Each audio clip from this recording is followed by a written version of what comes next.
नमस्कार, आप देख रहे हैं न्यूज 24। मैं हूं आपके साथ रोमिता तिवारी। वो खबरें जो दिन भर बनेंगी हेडलाइंस, वो खबरें जो आपको अखबार में नहीं मिलेंगी। नई सुबह नई खबर के साथ शुरू करते हैं फटाफट खबरों का फटाफट bulletin morning superfast.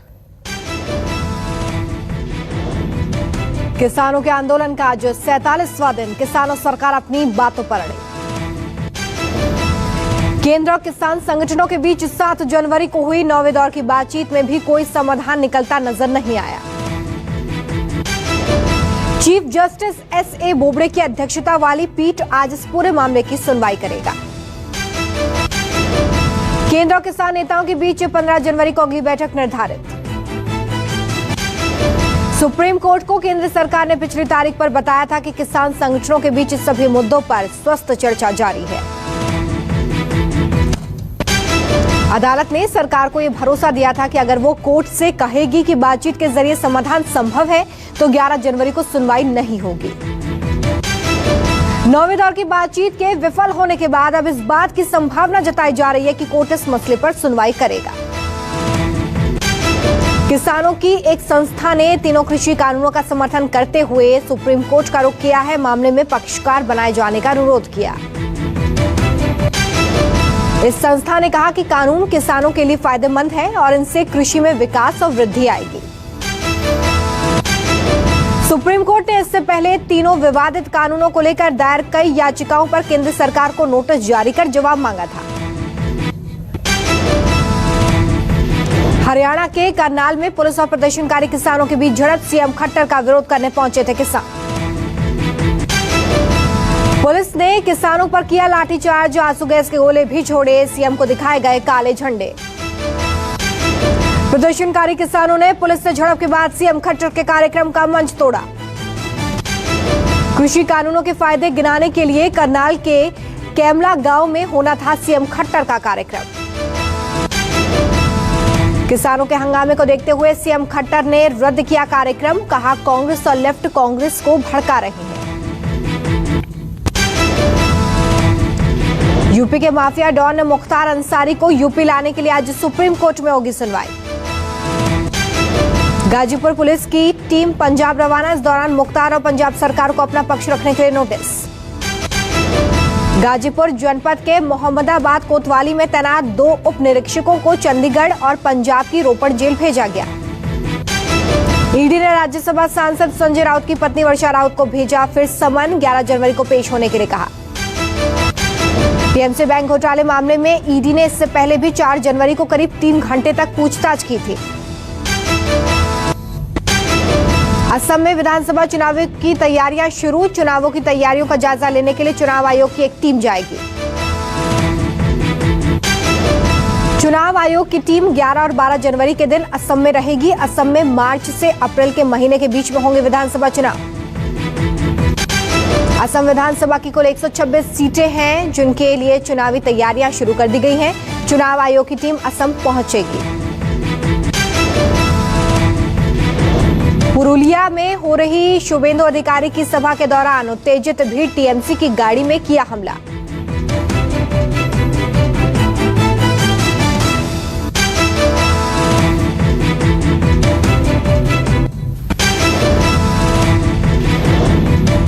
PM Modi आज देश के सभी मुख्यमंत्रियों के साथ करेंगे मीटिंग में 16 जनवरी से प्रस्तावित वैक्सीनेशन पर होगी बात। मोदी पहले वायरस की मौजूदा स्थिति और उसके टीकाकरण के बारे में चर्चा करेंगे। मीटिंग में पीएम मोदी सीएम को विश्व के सबसे बड़े टीकाकरण कार्यक्रम को आगे बढ़ाने के लिए रोड मैप पर बात करेंगे। प्रधानमंत्री इसकी चुनौतियों के बारे में भी बताएंगे। कई मुख्यमंत्रियों ने मीटिंग से पहले ही अपने सवालों की लिस्ट तैयार कर ली है।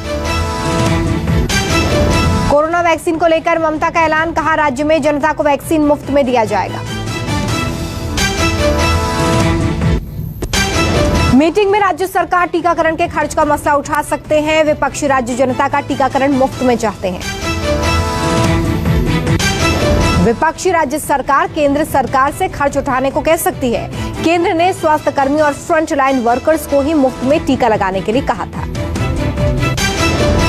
दिल्ली में 13 जनवरी तक कोरोना की वैक्सीन पहुंच जाएगी। यहां पर कई वैक्सीनेशन साइट्स बनाए गए हैं।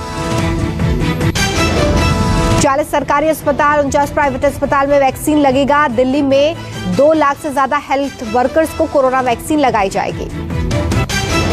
दिल्ली सरकार ने इस सूची में उन शिक्षकों को भी शामिल कर लिया है जो महामारी के समय फ्रंटलाइन वर्कर्स के रूप में काम कर रहे थे। ट्रंप के खिलाफ डेमोक्रेट महाभियोग का प्रस्ताव लाएंगे। डेमोक्रेट का दावा है कि उनके पास निचले सदन में 215 वोट का इंतजाम है। महाभियोग प्रस्ताव को पास होने के लिए 217 वोटों की जरूरत पड़ेगी। प्रस्ताव को ट्रंप की पार्टी के सदस्यों का भी सहयोग है। कई सीनेटर ने ट्रंप को जल्द से जल्द इस्तीफा देकर निकल जाने को कहा है। ट्रंप पर हिंसा और पद के गलत इस्तेमाल का आरोप है। नेपाल के विदेश मंत्री प्रदीप कुमार 14 जनवरी को भारत आएंगे। नए मानचित्र सहित कई मुद्दों पर होगी बात। पाकिस्तान में ब्लैकआउट के लिए इमरान के मंत्री ने भारत को बताया जिम्मेदार। अभी कई जिले अंधेरे में डूबे। देश में कोरोना की रफ्तार सामान्य से तेज। 24 घंटे में 18,645 नए मामलों की पुष्टि, 201 लोगों की मौत। दिल्ली में कोरोना पर ब्रेक जारी। 24 घंटे में सामने आए 399 नए मामले, 12 की मौत, 6 लाख के पार मरीजों की संख्या। महाराष्ट्र में कोरोना के 24 घंटे में 2,302 नए मामलों की पुष्टि, 34 लोगों की जान गई। 19,70,000 के करीब मरीजों का आंकड़ा। यूपी में कोरोना के एक दिन में 699 नए मामले सामने आए, 13 की मौत हो गई है। 5 लाख से ज्यादा हुई मरीजों की संख्या। हरियाणा में 24 घंटे में 234 नए केसों की पुष्टि, मरीजों की कुल संख्या 2,64,000 के पार। पंजाब में कोरोना के एक दिन में 304 नए केस, 6 की मौत, कुल मरीजों की संख्या 1,70,000 के पार पहुंची। गुजरात में आज से खुलेंगे स्कूल, दिशा निर्देशों का करना होगा पालन। पूरे देश में कई महीनों से स्कूल कॉलेज बंद पड़े हैं।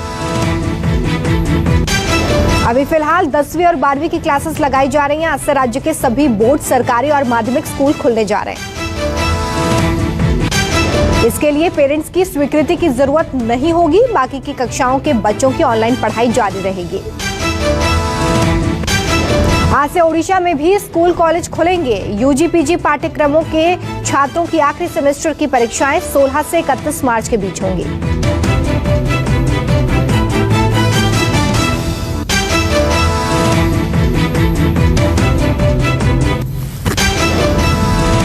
उत्तर भारत में अभी भी जारी है ठंड का कहर। जम्मू कश्मीर में बर्फबारी प्राकृतिक आपदा घोषित। मौसम विभाग के अनुसार कई राज्यों में आने वाले 24 घंटों में सर्दी और जोर से पड़ेगी। मौसम विभाग ने चेतावनी जारी की है कि आज और कल राज्य के उत्तरी भागों में शीतलहर चलने की आशंका है। मौसम विभाग के मुताबिक राजस्थान, उत्तर प्रदेश, उत्तराखंड, पंजाब, दिल्ली और मध्य प्रदेश के कई हिस्सों में घना कोहरा रहेगा। जम्मू कश्मीर रामबन के केला मोड़ इलाके में पुल के क्षतिग्रस्त होने पर श्रीनगर हाईवे बंद।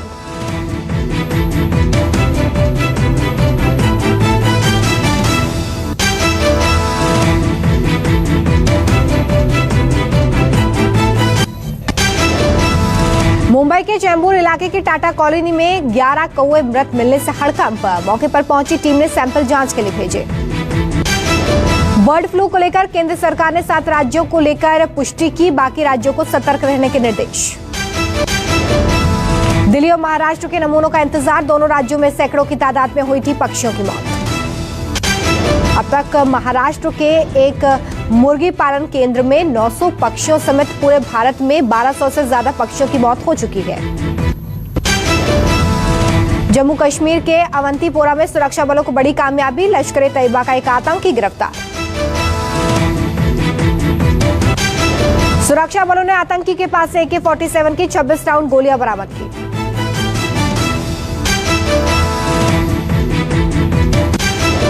साथ ही एक घर के अंदर गौशाला में 6 फीट लंबी सुरंग मिली है, जहां से आतंकी छिपा हुआ था। यूपी के वाराणसी में कॉलेज के चेयरमैन की पिटाई का वीडियो वायरल। छेड़खानी का लगा आरोप।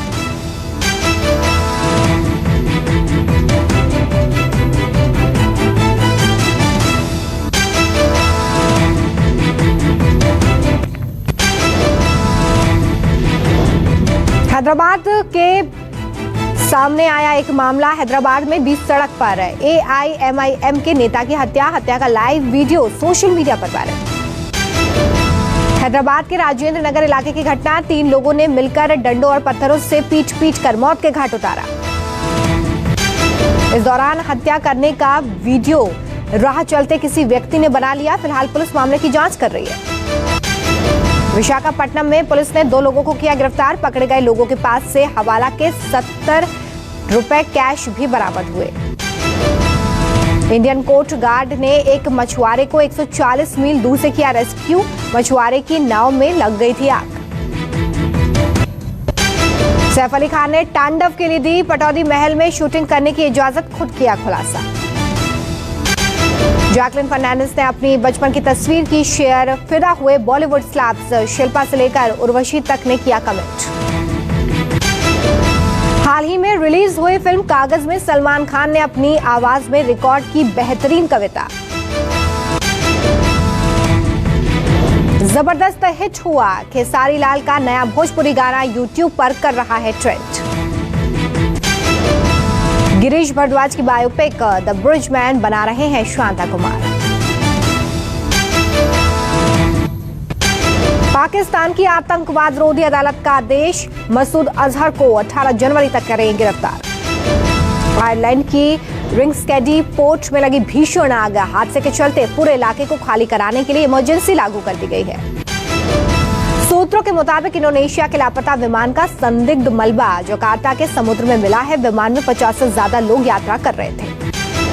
पाकिस्तान में शिया हजारा समुदाय ने खत्म किया प्रदर्शन। 11 मृतकों को दफनाया। 6 दिनों से इंसाफ की मांग कर रहे थे शिया समुदाय। ईरान के शीर्ष नेता आयतुल्ला अली ने अमेरिका और ब्रिटेन की कोरोना वैक्सीन के आने पर रोक लगाई। किम जोंग उन ने अमेरिका को बताया सबसे बड़ा दुश्मन। ICICI बैंक के पॉकेट वॉलेट से सिलेंडर बुकिंग करने पर मिलेगा 50 रुपए का कैशबैक। UIDAI ने जारी किया अलर्ट, भूलकर भी सोशल मीडिया पर ना शेयर करें आधार नंबर। आधार से होने वाले फ्रॉड की संख्या में तेजी से इजाफा। पीएम मोदी की बजट से पहले अर्थशास्त्रियों के साथ बैठक, निजीकरण तेज करने पर जोर। आज पेट्रोल डीजल की कीमतों में कोई बदलाव नहीं। पेट्रोल 84 रुपए 20 पैसे, डीजल 74 रुपए 38 पैसे प्रति लीटर।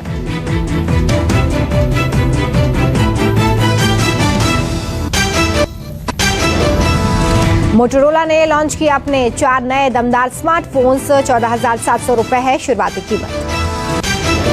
भारत में गूगल प्ले स्टोर पर नंबर 1 फ्री ऐप बना सिग्नल। व्हाट्सएप ने अपनी प्राइवेसी पॉलिसी को किया अपडेट। व्हाट्सएप ने दी सफाई, नई पॉलिसी अपडेट से फेसबुक के साथ डेटा शेयरिंग प्रैक्टिस में नहीं होगा कोई बदलाव। व्हाट्सएप का नया अपडेट, यूजर्स को चैट बॉक्स में ही मिल रहा है स्टिकर बटन।